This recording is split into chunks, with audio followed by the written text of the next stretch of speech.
It was 1989. Part of the closing ceremony of the Our World People's Summit on the Environment. Singer and environmentalist John Denver spoke about the importance of being a servant when it comes to a healthy environment and a sustainable future.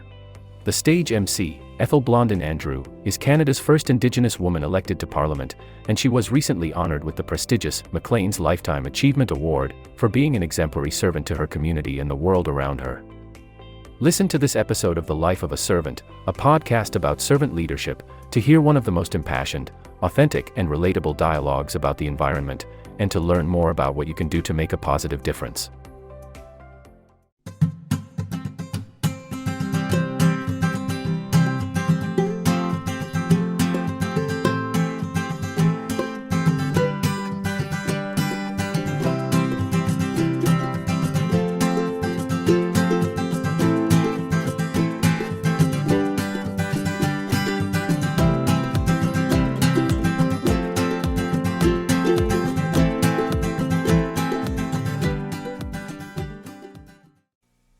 The first thing that you can do in making a conscious choice about the way that you live in your world, in this world, the one that we share, is educate yourself.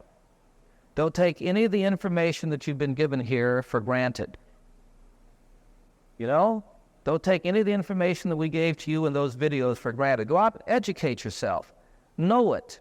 Know it for yourself, like it's a part of you now. It's not something you heard.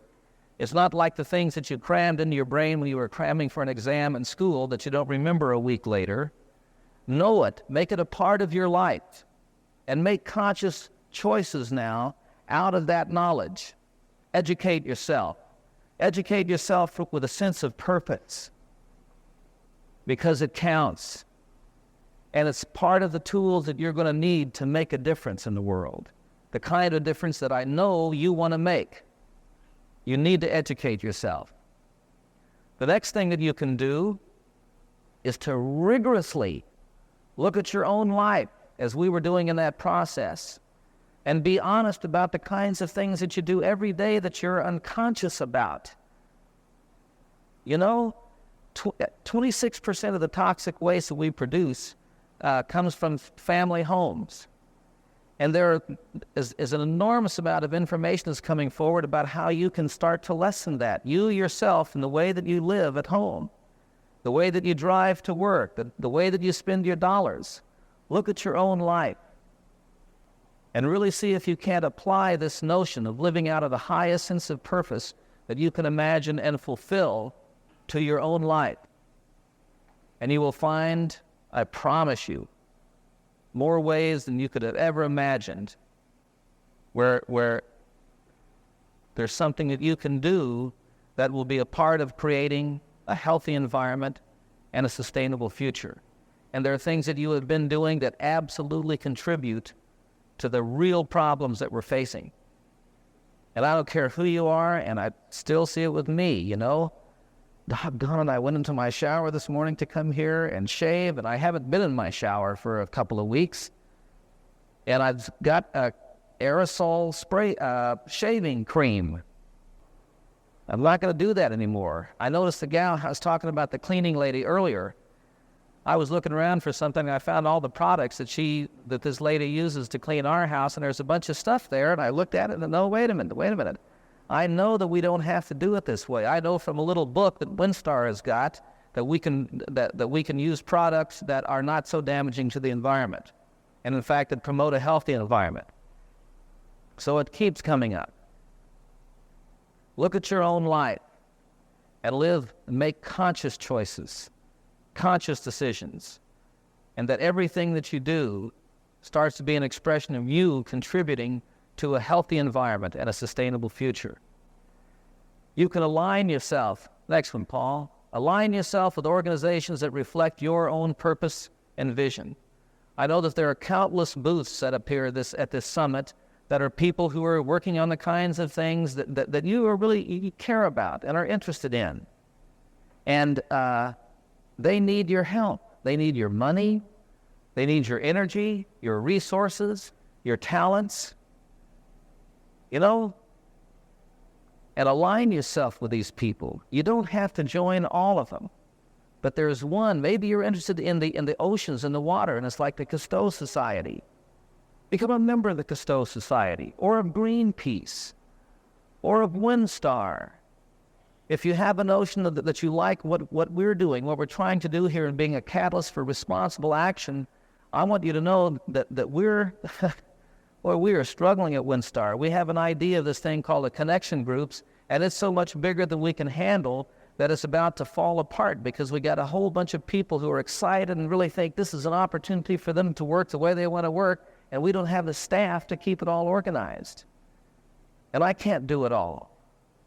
So we need your help, and maybe you want to just be a member of WindStar, and we would love that. I want you to be a partner. I want you to feel like a partner with me, that we are friends the way we've talked about this evening, and we care about the same things, and we're doing what we can together to create a healthy environment and a sustainable future. But you don't have to do it with WindStar. You know, there are all kinds of things. You can do this thing that you won your environmental award last night from the United Nations, because Toronto in Canada is the best city in the world about recycling. God, I think that's great. Guardians of Rainforests. Canadians helped to save 20,000 acres of rainforest in Costa Rica. In 1989, we helped save another 40,000 acres of rainforest in Central America. By donating $25 per acre to the World Wildlife Fund, Canadians have given $1.5 million over the past 30 months for the preservation of these forests. There are more programs like that going on. There's green products, Loblaws. Who is that? Largest Canadian retail food chains launched the President's Choice Green products, which is not just their own products, but other products that come to their store. And the guy, David Nichols, says, I had become astounded at the level of consumer interest in environmental-friendly products. Now it starts to be economically valuable for these guys, to have good products. And they've taken it upon themselves to look and say, these are the ones that got shelves of green products. That's how you can spend your money, or that's how you can support that kind of company. Food drives, the Hunger Project here in Canada. I'm one of the founders of the Hunger Project. I'm a volunteer for the Hunger Project. I'm a volunteer for WindStar. I don't get any paychecks or anything from WindStar. They can't afford to pay me. Right? But I've given an enormous amount of time this year, and in years past, an enormous amount of money, the resources, my thinking, the original vision, whatever it is, to WindStar, to this idea of a tool that I can use and that ultimately everyone can use to further the things that they really care about in regard to creating a healthy environment and a sustainable future. The Blue Box Program. Great stuff. Our Planet in Every Classroom. A simple idea. Place a photograph of our planet in classrooms worldwide. The image of our Earth is a unifying symbol to focus global awareness. Since June 1988, approximately 16,000 posters have been ordered by schools, teachers, individuals, and groups across Canada from 20 countries, including Hungary, the USSR, Tanzania, New Guinea, Japan, Chile. There's all kinds of things out there. The media. Let me see what this is. Starting October 16th, a syndicated radio program called Across Canada, called Eden File, will highlight what can be done to help the environment and the businesses and the individuals that are trying to help. Standard Broadcasting, the Eden Foundation. When you see a show on television, that you like. Barbara Marks Hubbard is here. She has a program that she talked about last year at WindStar.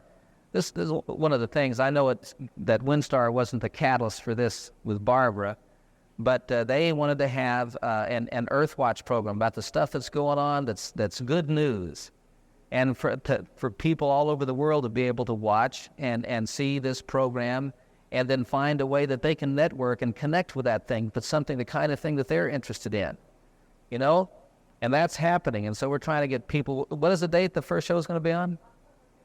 October 15th on CNN, right? On TBS, Turner Broadcasting System. watch that show, and then call them and tell them you like that kind of stuff on television. What was the other one that came out at the symposium that's going to be on CBS? Earthbeat. Yeah, but that's October 16th.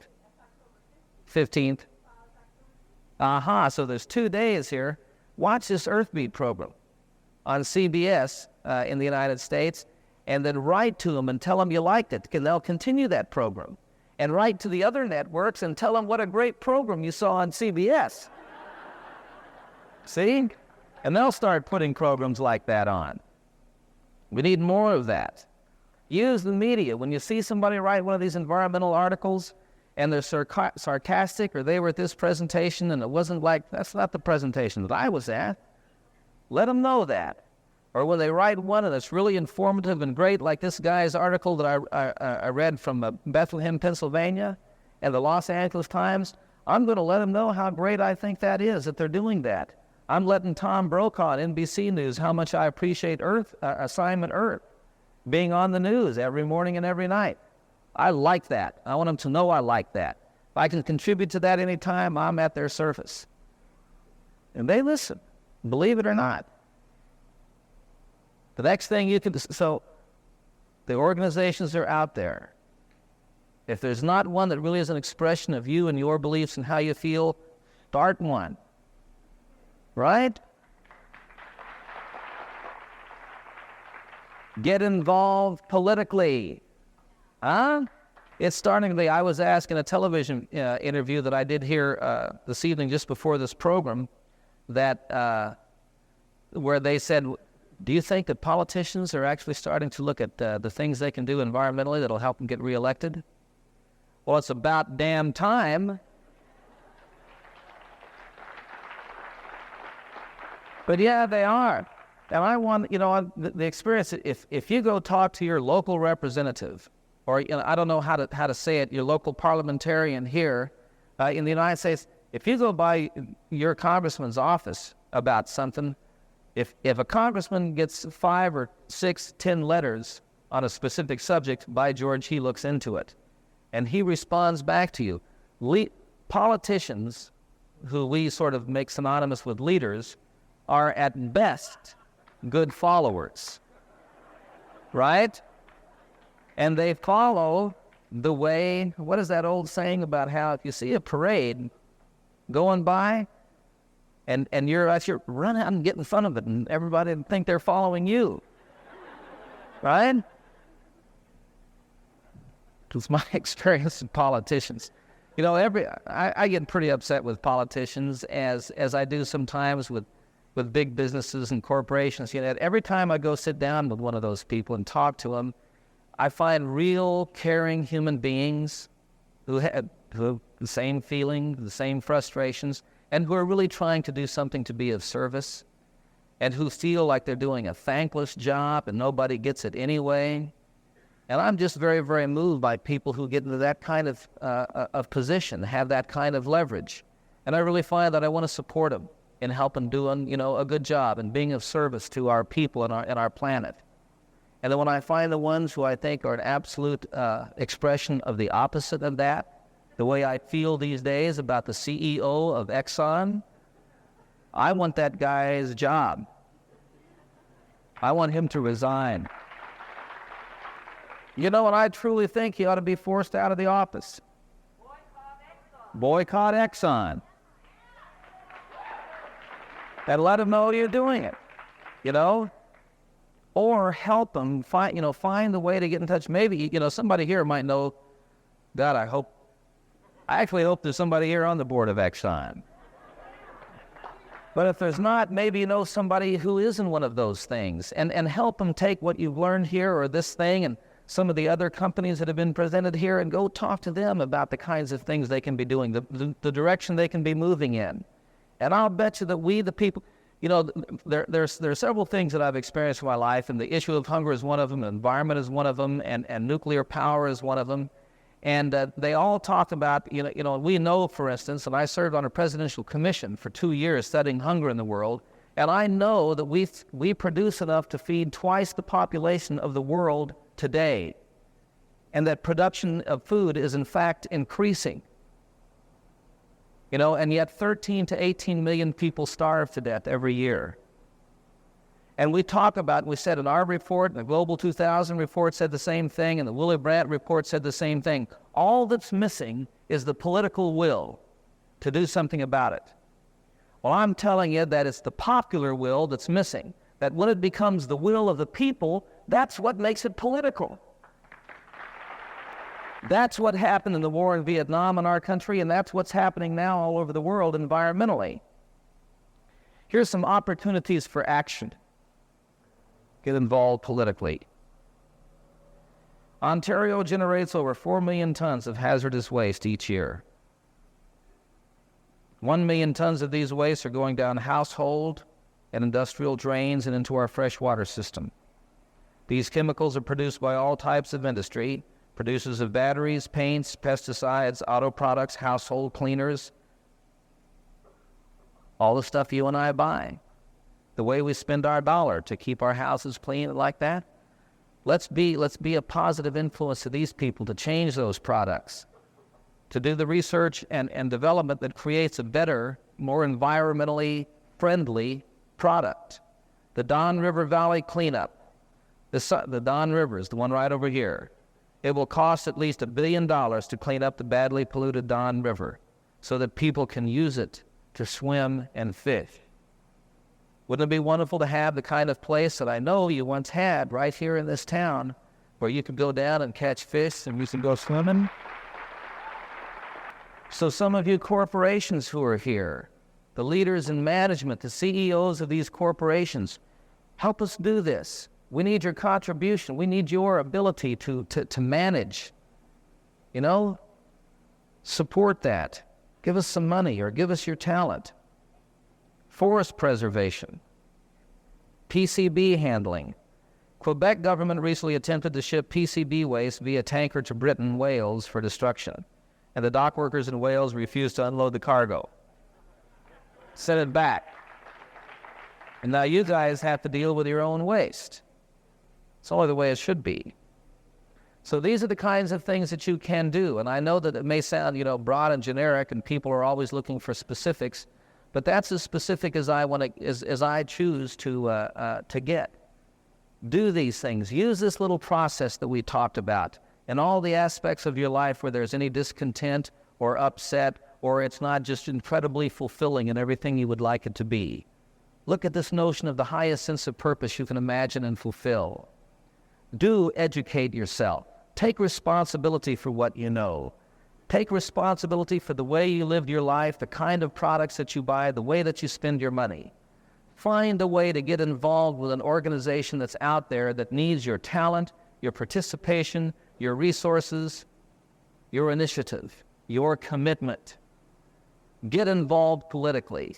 Make sure that the government of this country reflects the feelings of the people who care about not only their country politically, but their country, the land, their country, the resources, their country, the richness that you breathe through your whole body every time you take a step.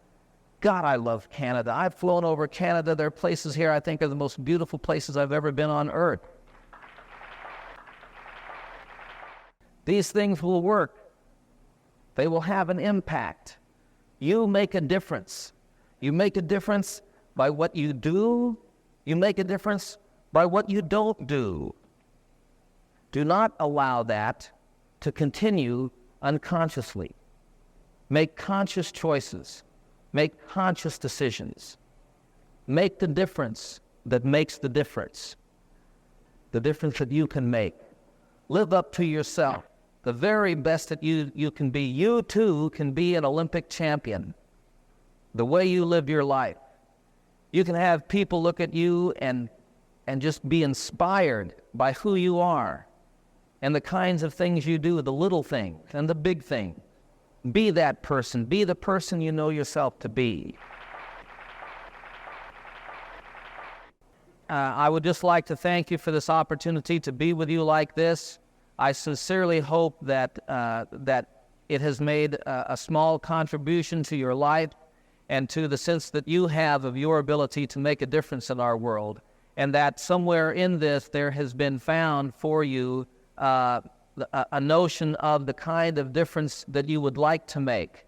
And when I do this program more smoothly, I have time to have some people who are willing to come forward and to say, to share with us the promise that they have made to our earth, the promise that they have made to themselves, the commitment that they're making. And I don't feel that I have that time this evening, but what I would like to ask you to do is really look in your heart this evening as you walk away from this place, as you go home with your family, as you lay yourself to rest, and tomorrow when you come to the concerts here in the afternoon, when you go to your job on Monday, when you go to church on Sunday, I want you to be looking for the way that you can take a stand and express the person that you are, an individual living out of the highest sense of purpose they can imagine, who is committed to doing whatever it is that you can do to creating a healthy environment and a sustainable future. We need you desperately. We need you living up to the gift that you are.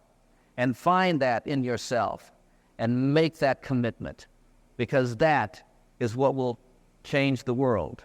That is what will create a healthy environment and a sustainable future.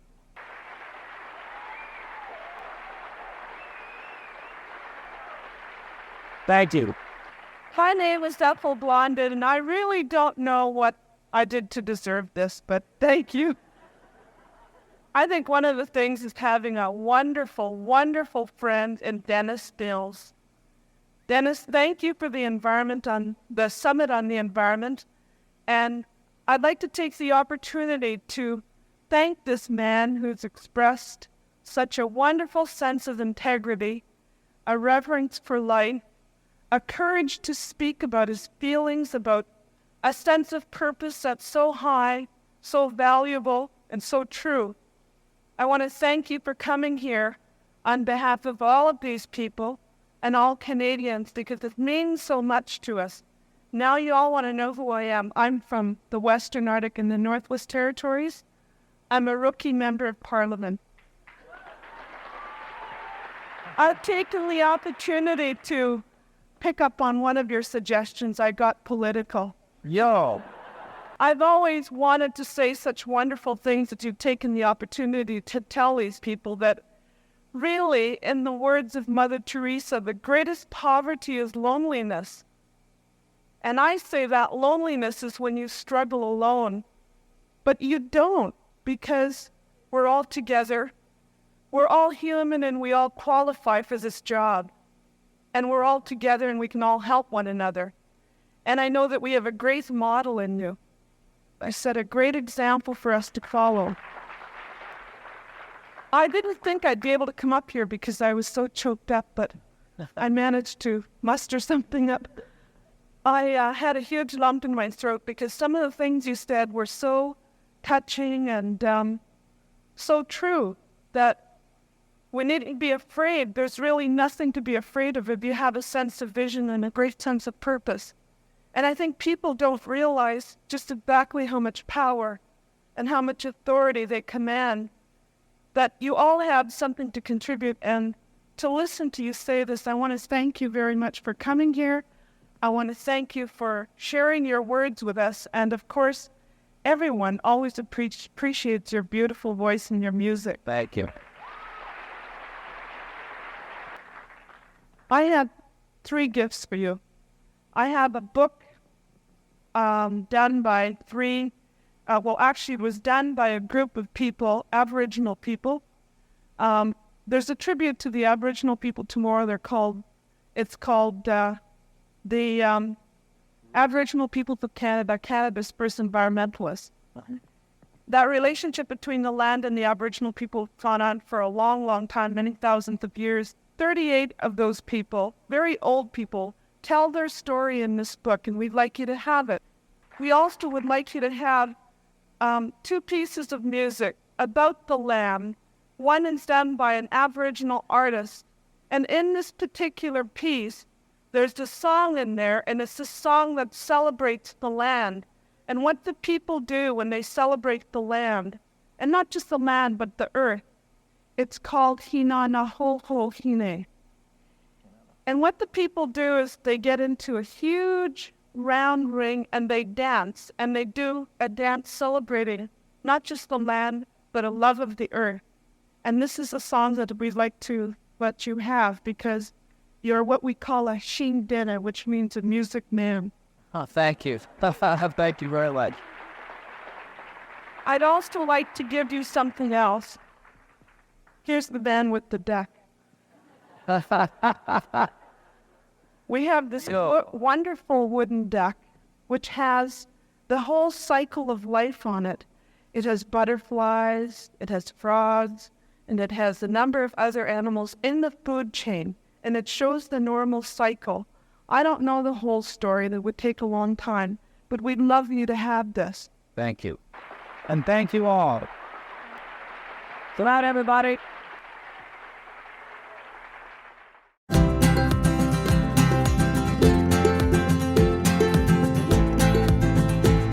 You have been listening to The Life of a Servant, a Dennis Mills podcast.